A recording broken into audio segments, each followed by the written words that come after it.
আচ্ছা, আপনি কি সেই আশ্চর্য ছাগলটির কথা জানেন, যেই ছাগলটি রসূল সাল্লাল্লাহু আলাইহি ওয়াসাল্লামের পবিত্র হাতের ছোঁয়ায় শুকনা শরীর নিয়েও ঝরঝর করে দুধ দিয়েছিল? ঘটনাটা শুনলে গায়ের লোম দাঁড়িয়ে যায়। দৃশ্যটা কল্পনা করুন।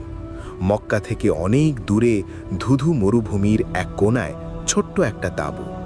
সেখানে থাকতেন এক দয়ালু নারী, উম্মে মাবাদ। যে কোনো মেহমান এলেই তিনি আপ্যায়ন করতেন, কিন্তু সময়টা ছিল ভয়ঙ্কর খরার। ঘরে এক দানা খাবার নেই, পানি নেই। উম্মে মাবাদ নিজেই ভীষণ অসহায়। ঠিক এমন এক ভর দুপুরে তার তাঁবুর সামনে এক কাফেলা এসে থামল। কাফেলার একজন মানুষের চেহারা থেকে যেন নূর ঠিকরে পড়ছিল। তিনি বিনীতভাবে উম্মে মাবাদকে বললেন, খাবার বা পান করার মতো কি কিছু হবে? আমরা দাম দেব।